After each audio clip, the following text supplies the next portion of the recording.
کیا لوگ یہ خیال کیے ہوئے ہیں کہ صرف یہ کہنے سے کہ ہم ایمان لے آئے چھوڑ دیے جائیں گے اور ان کی آزمائش نہیں کی جائے گی؟ اور جو لوگ ان سے پہلے ہو چکے ہیں ہم نے ان کو بھی آزمایا تھا اور ان کو بھی آزمائیں گے، سو اللہ ان کو ضرور معلوم کرے گا جو اپنے ایمان میں سچے ہیں اور ان کو بھی جو جھوٹے ہیں۔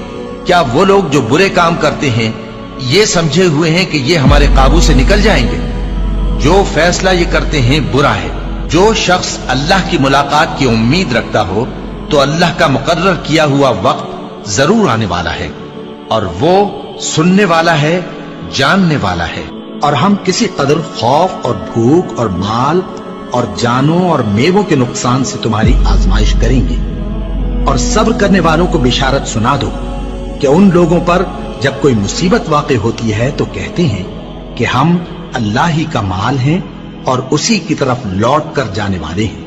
یہی لوگ ہیں جن پر ان کے پروردگار کی عنایتیں ہیں اور خصوصی رحمت بھی ہے، اور یہی سیدھے رستے پر ہیں۔ اور اے پیغمبر، ہم نے تم سے پہلے کسی آدمی کو بقائے دوام نہیں بخشا، بھلا اگر تم مر جاؤ تو کیا یہ لوگ ہمیشہ رہیں گے؟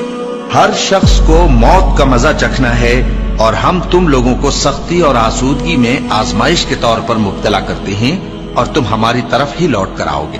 کوئی مصیبت زمین میں اور خود تم پر نہیں پڑتی مگر بیشتر اس کے کہ ہم اس کو پیدا کریں ایک کتاب میں لکھی ہوئی ہوتی ہے، اور یہ کام اللہ کو آسان ہے، تاکہ جو فائدہ تمہیں حاصل نہ ہو سکا اس کا غم نہ کھایا کرو، اور جو تم کو اس نے دیا ہو اس پر اترایا نہ کرو۔ اور اللہ کسی اترانے اور شیخی بگاڑنے والے کو دوست نہیں رکھتا، اور ہم نے تمہیں ایک دوسرے کے لیے آزمائش بنایا، کیا تم لوگ صبر کرو گے؟ اور تمہارا پروردگار تو دیکھنے والا ہے۔ اے اہل ایمان، تمہارے مال و جان میں تمہاری آزمائش ضرور کی جائے گی، اور تم اہل کتاب سے اور ان لوگوں سے جو مشرک ہیں بہت سی ایذا کی باتیں سنو گے، تو اگر صبر اور پرہیزگاری کرتے رہو گے تو یہ بڑی ہمت کے کام ہے۔ کیا یہ دیکھتے نہیں کہ یہ ہر سال 1 یا 2 بار بلا میں پھنسا دیے جاتے ہیں، پھر بھی توبہ نہیں کرتے اور نہ نصیحت حاصل کرتے ہیں؟ اور جو مصیبت تم پر واقع ہوتی ہے سو تمہارے اپنے کرتوتوں سے، اور وہ بہت سے گناہ تو معاف کر دیتا ہے۔ اور تم زمین میں اللہ کو عاجز نہیں کر سکتے، اور اللہ کے سوا نہ تمہارا کوئی دوست ہے اور نہ مددگار۔ کیا تم یہ خیال کرتے ہو کہ یوں ہی بہشت میں داخل ہو جاؤ گے، اور ابھی تم کو پہلے لوگوں کی سی مشکلیں تو پیش آئی ہی نہیں؟ ان کو بڑی بڑی سختیاں اور تکلیفیں پہنچیں، اور وہ صعوبتوں میں ہلا ہلا دیے گئے، یہاں تک کہ پیغمبر اور مومن لوگ جو ان کے ساتھ تھے سب پکار اٹھے کہ کب اللہ کی مدد آئے گی۔ دیکھو، اللہ کی مدد ان قریب آیا چاہتی ہے۔ اللہ کسی شخص کو اس کی طاقت سے زیادہ کا ذمہ دار نہیں بناتا۔